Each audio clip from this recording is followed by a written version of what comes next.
Your personal brand isn't just a logo, a tagline, or a clever marketing hook. It's who you are at your core. It's how you think, it's how you make decisions, and it's how you show up in the world, both personally and professionally. And building a brand isn't just about a strategy, it's about alignment. And that requires something much deeper: self-awareness, resilience, and the willingness to grow and evolve. Now, I'm not a doctor, I'm not a guru, but I am a builder. I've built 2 very successful businesses, worked through failure, I faced my own demons, and I'm still in the process. I'm still refining, I'm still evolving. So each week on the Branding Lab, I'm going to break down the lessons, the insights, and raw truths that shape not just great businesses, but great leaders. In this roughly 10 to 15 minute monologue, I'm going to share the stories and the insights of my own experience and the deep conversations with CEOs, founders, and thought leaders from all over the world. We're going to uncover the patterns, the decisions, and the shifts that separate those who grow from those who stay stuck. Because here's the honest truth: if you're not evolving, neither is your brand. So let's get into it. So I see the customer journey very analogous to a relationship, right? So how you've been married? You're married, is that right? How long you been married? A year. Wow, well done, well done. 45 years. You were 44? You got Steve beat by 1 year. So what's your wife's name? Linda. Linda. So when you first met Linda, did you propose that very same day? No. How she many? knew me. Yeah. So how long did it take before you proposed? How many years was that? Actually, from the time we met, I think about 9 months. 9 months. It's like actually 6 because 3 of them she didn't like me. So you proposed her after 6 months? Yeah. Damn, son, you move fast. Well done.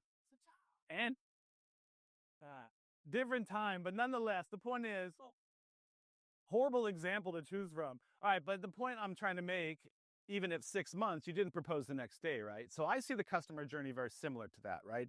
It's a long, drawn out process. In some cases, some of my clients, since they're still not very clear what they want to do with when they grow up, sometimes my selling cycle can be a couple of years with some of mine. So, but throughout that process, I'm still nurturing them. I'm building relationships with them.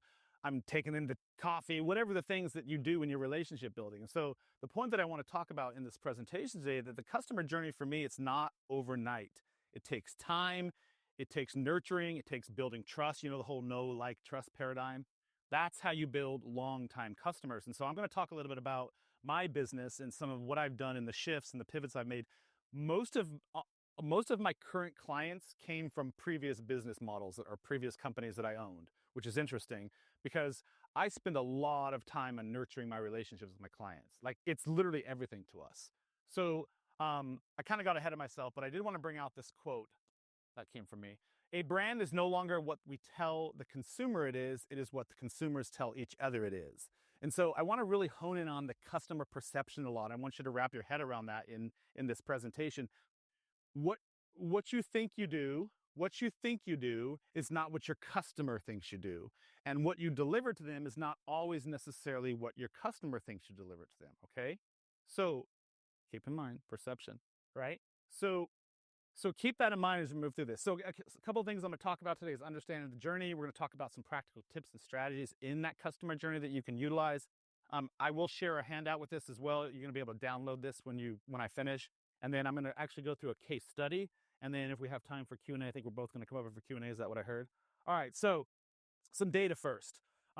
You're fond of stats, Steve, so I thought you would appreciate this. 86% of consumers are willing to pay more for a great customer experience.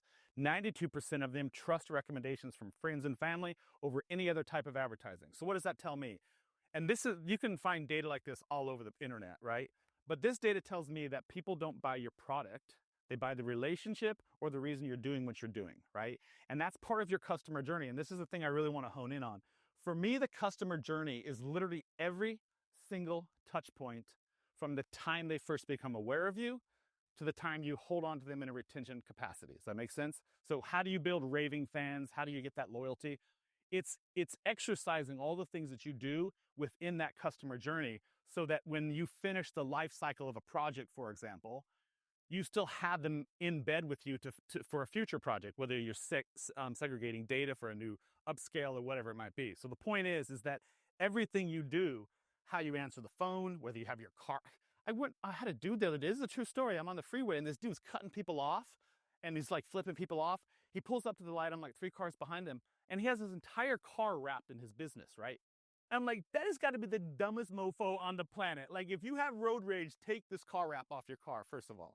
So anyhow, but my point in what I'm trying to make is like every little piece that you interact with your client, their website, your social media, how you answer the phone, how your team answers the phone. One of my clients I'm working with right now, I actually did a blind study on them. I noticed that when I went into his storefront, I wasn't greeted the first time, and I was there to get business with him. And I noticed that the front office staff didn't even greet me. They didn't even say hi to me. Like, I had to walk up and be like, hello. And she's like, 1 minute. And I was like, dude, bad business. So anyway, we did a recent photo shoot with them, and I didn't tell the front office staff because he didn't believe me. He's like, no, Michelle, she's the nicest girl on the planet. I'm like, perception, bro, perception. Remember that. So I had it was a content shoot, and 3 of my models that we had lined up for the photo shoot, I had them blindly walk in and just record what they did how they were greeted. All 3 of them had the exact same experience I did. And so I shared this data with him, and he was flabbergasted. He's like, there's no way in hell. But anyhow, one of the things we're doing right now is fixing that customer perception for him by retraining his Michelle so that every time you walk in the door, you greet the customer, you stand up, if you're on a phone call, you say, hold on 1 second, etc. So remember, that customer journey is literally every single touch point. It's something as simple and as benign as Michelle not greeting you. Like, it rubs some people the wrong way, right? So anyhow, just remember that. I want to talk a little bit about my customer journey with a particular client of mine. This is Miss Q, Kesha. Kesha contacted me about 5 years ago. She was leaving the corporate world. She's kind of a big deal in the influencer world now, and she needed a photo shoot. This is actually her quote from her. So I helped her launch her first personal brand business, and a few years later, I photographed. She has children. I've been photographing her children for a while. I've now photographed her business multiple times. And now she just got engaged to be married because she used some of the cool photos that I took of her on her Match.com profile. And now she's found her forever mate.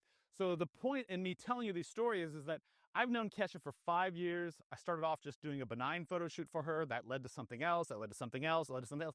And throughout that process, I was nurturing her all the time. I have a bunch of different really cool things that we do after every client photo shoot, for example, or every client engagement. We send a physical mail in the physical card in the mail. It might seem benign to you, but how often do you get cards in the mail anymore, right? What's that? Like, I love opening up a card. Someone sent me a card. So it's really cool. So it's just like little things that you do along the way. And I get emails all the time. I literally got a photograph from one of my clients up in Elkin the other day, and the card just arrived in her mail. And she's like, dude, this brought me to tears. And I was like, yes, that's the point. And the point is to always build these relationships. So this is Kesha. These were some of the photos we did for her. And she's a superstar. All right, so I want to jump right. Am I cool on time? I know I get a little digressed here. Relationships, we've talked a little bit about that. Back to, what's your name again? Earl. So Earl did not propose. It took him 6 months. He's still a fast mover. But Earl did not propose the first night, right? He's built time. He nurtured her. He got to know her. He shared stories. Oh, Earl's a bad boy. Earl wins 3 days. So your customers are the same thing, and you build these relationships. We're going to have to talk afterwards. Yeah, all right, so in my customer journey, there are 5 stages. We're going to go over these right now. The first stage, and Nikki already talked about some of this, so this should be secondhand to you. Thanks for ruining my thunder. The first one is the awareness stage. And this awareness stage is this first encounter. So it's the first time a customer might get wind of you. It might be on social media. It might be on your website. It might be on inquiry. It might be at Google Maps. Maybe you met her at a networking event. So the whole point is your first encounter is the first chance you have to develop some sort of a reputation, develop some rapport, develop some image. So it's always really important that at all points of the time, you're on point. You always have, if you're going out into a public, I see people come to some of the networking events, nobody in this room included. I was at an event last week and the dude rolled up in sweatpants. I'm like, bro, you're here to get a job, like, and you're in sweatpants. So I pulled him aside and I was like, let's have coffee. And so now I'm going to be working, you'll appreciate this, Haley. I'm going to be working with him on his image, because one of the things I do is I help dudes get dates on Match.com, and we do profile photos and profile upgrades for them.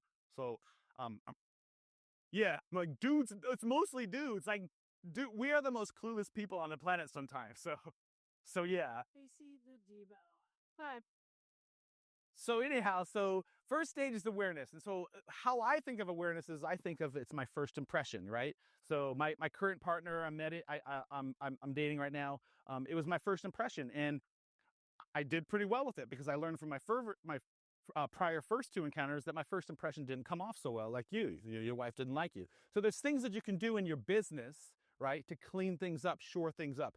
If you're selling to somebody and they're looking at your forward-facing business, whether you're customer service, you're e-commerce, or whatever it is, you're a coach, you should have a website. It's non-negotiable. You should have social media. It's non-negotiable. You should have some sort of a platform where people can go get a sneak peek of you before they have a chance to meet you. And that sneak peek should be pretty transparent. It should be pretty self-aware of like, this is what I do. This is why I do it. These are the problems that I solve. So that when they have these conversations with you, they already have sort of a sneak peek inside of how cool you are, right? So it's non-negotiable. If any of you are entrepreneurs and don't have a social media presence, shame on you. You have to have a presence because 99.9% of the buyers in today's market are going to first go to Google. They're first going to go to social media, whether it be Instagram, LinkedIn, Twitter. They're going to find out who it is they're meeting with, who they might be buying from, or they're going to get a referral. Every single one of you, think about your buying patterns. If someone gives you a choice, like, Not on your website. yeah, so exactly. And so this awareness stage is your first opportunity to make a positive impression. The second phase is the consideration, right? So awareness and consideration, they kind of morph into each other because when you go to a website, I mean, let's just think about Nikki, how many times have you gone to a website or seen, or like the dude that had the car wrap around his car and you're like, oh my God, this is a little bit it's disorganized. It's not interactive. There's not like a cool, What are you saying? like what exactly are you selling? So this second phase of the consideration, this is sort of once you've made the impression and you've agreed to get them to sort of go on the first date, right? Or you've gotten them to sort of take a bite, whether it's from your website, visiting your social media. I send out videos to all my new clients. I do a quick recording loom that I have saved in my template files. I just want them to see me. Like, I'm sort of like a loud dude. I'm very emotional. I'm like all up in your face sometimes. Like, I want people to sort of see my personality. And that's my way of vetting Nikki out because she might not be my ideal client, right? I'm not looking for 98% of the people. I'm looking for that 15% of the people. That's my market. I have a very, very specific avatar. So this piece right here is really important. They're all important, but each one sort of metamorphosizes into the next, right? And so they all sort of build off of each other. So it's really important, and this is why I call it the customer journey. It's really a perpetual circle that never really ends, right? So because the reason it never ends is because a customer that may have used your product up until a certain point, until they finished, they have friends, man. They have family. They're going to talk about it. People talk about their experiences. They don't talk about your product. They talk about your experience. Your product sure as hell better be good or decent enough, but the experience is what matters to us as buyers. Again, think about yourselves as buyers. What matters to you? When you go to a restaurant, would you be more inclined to have a well-defined table that's always yours because the host remembered your name and greeted you and said, oh, Haley, good to see you. Come on in. Great to see you back, and come and sit you down, bring you your favorite beverage, that sort of stuff. But the food's like kind of average. But do you not feel like a princess, like a queen every single time, right? Every single time. So it's really important that you understand this. All right, the commitment phase. This is sort of it's the time when you're getting the client to agree to something, right? It's the purchase phase. It's the opportunity for you now to make a process for them that is seamless. If you're selling something online, if you're an e-commerce store, if you're just selling a coaching service, whatever it is, you want this process to be as easy and as seamless as possible. I mentioned in the conversation earlier, we do a statement of work for everything. And so no matter what it is we're doing, I do a recap before every engagement with my clients. Hey, today we're going to be focusing on this. This is what we're hoping to accomplish. We'll be in there for a couple of hours. This is what we expect to do. Michelle's going to greet customers like nobody's business when this is done. Just so everybody sort of knows, because I learned to say no a few years ago because I didn't used to say no. I was like, I'll just take whatever you want, baby. Give it to me, right? And so I burnt myself out. It's one of the reasons I sold one of my companies. I just couldn't take it anymore. So I decided to sell out for a lot of money and got rid of it. But anyhow, I digress again. So the next phase is the romance phase, right?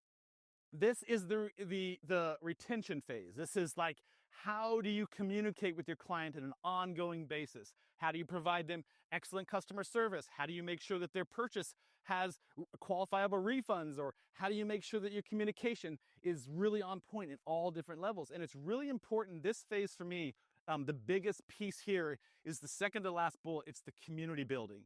So for me, everything that we do in every single client journey is we seek out the community. We do user-generated content for all of our photos. We have a program where we reward them so that they actually take the photos or the content that we give them and they'll reshare them, because Nobody says you're a badass by it other than someone else reposting your content. Like, did you see this photo Devo did of us? It's like, so you want to empower your team, your community, your tribe, but whatever it is that's already using you to be your disciple. Like, let them go out and share the good news, right? Because it's way better than me telling you. I could tell you how good I am all day long, but if Haley tells you, dude, you got to talk to Devo, he's like the real deal. Who are you going to believe if you've never met me before, but you're friends with Haley? You're going to take Haley's word over it 10 out of 10 times over mine, no matter how good I am at what I do. So this phase right here, this romance phase, it's just like with your partner, man. You don't get married and then just like, okay, put your hands down your pants, get some popcorn, get a beer and watch TV. No, like you got to stay in the game, man. You got to like take her on dates. You got to be involved. You got to be like do cool things. So you have to keep the romance alive, and your customer is the same way. So I'm not saying that you have to kowtow to your customer, but you have to make sure that there are clear expectations on what you're supposed to be delivering. And then when you're delivering those, make sure you deliver them, but then nurture them, spend time with them, send them cards, send them gratitude emails, give them shout outs on email. Every one of my clients, we have a regular schedule where we shout them out on Instagram. We'll repost some of their content. And I have a big audience on social media, so it's kind of like a big deal if I took one of Nikki's photos and shared it. I'd be like, well, I'm gonna go check out Nikki. Oh, cool, it's pretty cool. So, and nobody appreciates that more than the client if you're spending time to make sure that you're taking care of them. So it's really important in this romance phase. And then the final phase is this raving fans. It's when you're gonna take your partner home to meet your parents, right? This meet the parents phase is they've already completed their cycle with you, and now you want them to build for you, right? So you do that from user-generated content. You do that from, I have an ambassador program for all of my clients that they can opt into.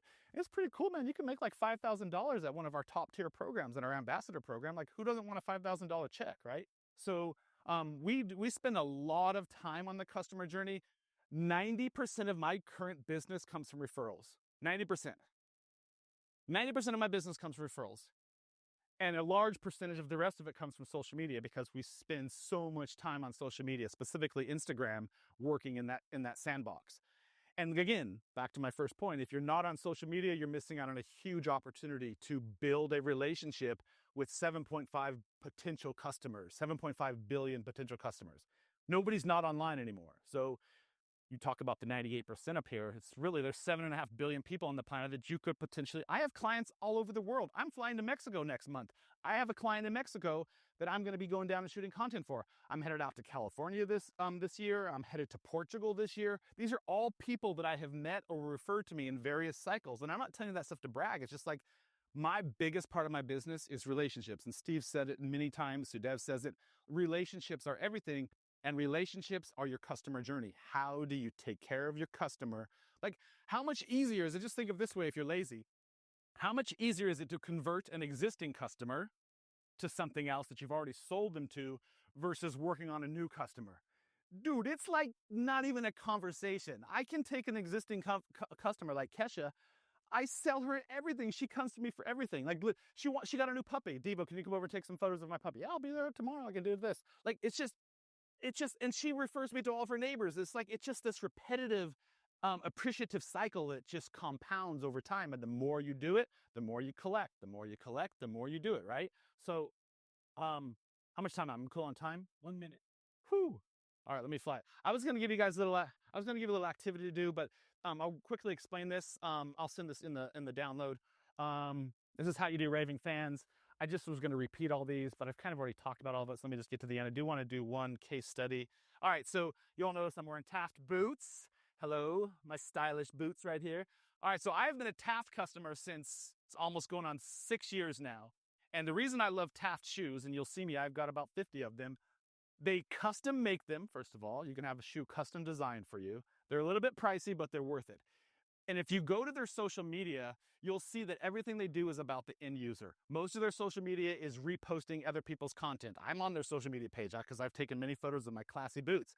But they do a really good job of attracting attention with their really cool design. If you go to their website, it's really easy to use. You can build your own shoes.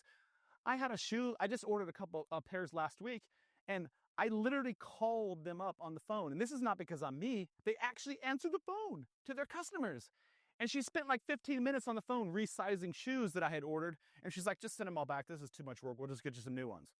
And I'm like, That is a raving fan. I'm a raving fan. I wear their shoes. Literally, I have sneakers, I have boots, I have slippers. Like, I literally wear Taft shoes all the time because they have built up, they fostered engagement. Their purchasing cycle is super smooth and easy. And I can call them on the phone. How many companies can you call on the phone if you're a major corporation and still get them to work with you? It's pretty. They do have women's land. They launched that recently, and they're fabulous. So anyway, all right, my last 22 seconds. If there's anything you take away from this presentation between mine and Nikki's yours was really cool. I love the data you had, is that the customer journey is literally every single step along the way, right? It's literally everything. And it's all about the relationship. The second piece is I didn't go into the storytelling. I have a whole workshop on storytelling. We should probably talk about that. But how do you tell your company's story, right? People don't buy products. They buy your story, they buy your why, they buy your purpose. They want to know what is relatable between me and Steve and Haley that I would sign up and work with this dude. Like, there's something about Steve that I'm going to connect with on an emotional level, and he's going to do that through storytelling, letting people know why he does what he does, what problem is he going to solve for you, how's he going to make you feel, all those different pieces that go into emotions, right? And then iterative, we talked about how it never ends, this compounding cycle. Once you build relationships with customers, it just keeps growing and growing. You've all heard of the compound effect. If you've not read the book, read it, you should. And then the last piece, perception. We talked about that early on. Like, remember, what you think your business does is not necessarily what your customers do. And we, on a regular basis, we send out surveys to all of our existing clients who are in different journeys of the business with us, and we want to know what the perception is of us. I want to know, what do you think about my business? What do you think about my perception or my presentation? What do you think about the product we just delivered? Did you like the photos? Were you happy with how Melissa answers the phone? Were you happy with how we deliver the products in a timely fashion? Like, we literally want to know everything. And what we do is we send it on different cycles of the customer, because if you've been with me for a while and I made a mistake, you're going to be more likely to overlook that and be like, yeah, it's Devo. I know he's Devo. He and I had beers last night. We drank bourbon on the weekend before. Like, we're chill, right? But if it's a new customer like Steve, and Steve had the same problem, he's going to be like, you know what? You didn't really quite deliver, and I want to know that. So perception is literally everything. Again, this piece here, these pieces here, they never stop. They're just constantly going. So just remember that. All right, cool. My last piece, I have this presentation. You can, if you scan that QR code, you're gonna have to give up your email address so I can talk to you, but you can take this presentation and download it. And there's a little, I converted it so it's like a white paper. And that's it. Cool.